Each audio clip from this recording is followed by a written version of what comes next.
चलिए ताजा खबरों में सबसे पहले बात जबलपुर हाई कोर्ट की करते हैं, जहां उस वक्त हड़कंप मच गया जब एक पिता भ्रूण लेकर हाई कोर्ट पहुंच गया। जज की डाइस पर उस भ्रूण को रखते हुए कहा कि साहब या तो न्याय दिलवा दो या इच्छा मृत्यु की अनुमति दे दो।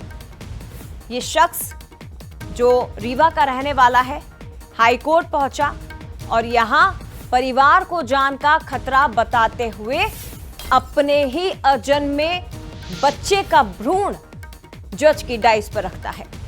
200 करोड़ के घोटाले का आरोप लगाया, कहा कि जिस कंपनी में मैं काम करता हूं वहां 200 करोड़ का घोटाला हुआ है और इस आरोप के लगाने के बाद अब उस पर लगातार हमले हो रहे हैं। पिछले दिनों एक हमला हुआ जिसमें उसकी पत्नी हादसे का शिकार हुई और उसका मिसकैरेज हो गया और उसी भ्रूण को लेकर ये शख्स हाईकोर्ट के दरवाजे पर न्याय के दरबार में पहुंचा, न्याय की गुहार लगाते हुए।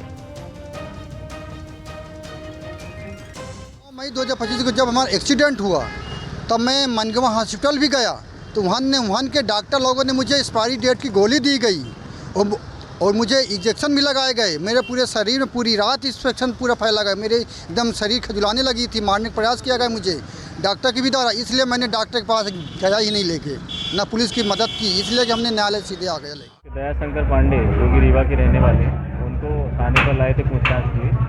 थाने में पूछताछ में उन्होंने बताया कि उनकी जो पत्नी है उनका एक्सीडेंट हुआ था और परिवार सहित उनकी वाइफ को पेट में दर्द जो है रहने लगा और उसके बाद परिणाम स्वरूप उनका जो मिसकैरेज है वो हुआ। उसके बाद जो भ्रूण था उसको वो हाई कोर्ट में ले जाने की कोशिश कर रहे थे, जहाँ पे हाई कोर्ट सिक्योरिटी ने उनको जो है डिटेन किया था। तो हमारे साथ अमित सोनी जबलपुर से इस वक्त जुड़ गए हैं। अमित, न्याय की उम्मीद में इस दरबार में पहुंचा है, हाई कोर्ट पहुंचा एक शख्स, एक परेशान पिता, एक परेशान पति, और उम्मीद यही कि शायद उसे यहां से न्याय मिल जाएगा। पूरा मामला क्या है और आगे क्या अब इस मामले में कोई कदम उठाए गए हैं, क्योंकि 200 करोड़ के घोटाले के भी कुछ गंभीर आरोप इस शख्स ने लगाए हैं।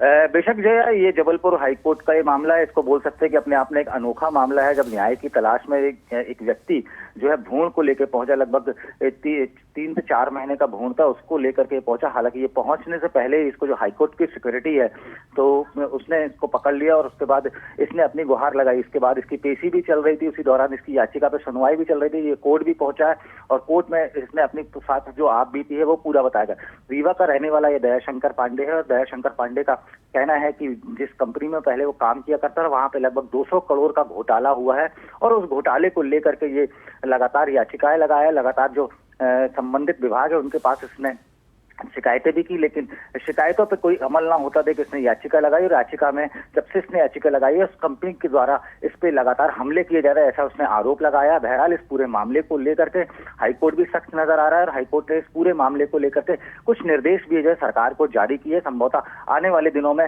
हाईकोर्ट इस मामले को लेकर कोई ना कोई फैसला ले सकता है। जया, शुक्रिया आपका, मैं तमाम जानकारी हम तक पहुंचाने के लिए। और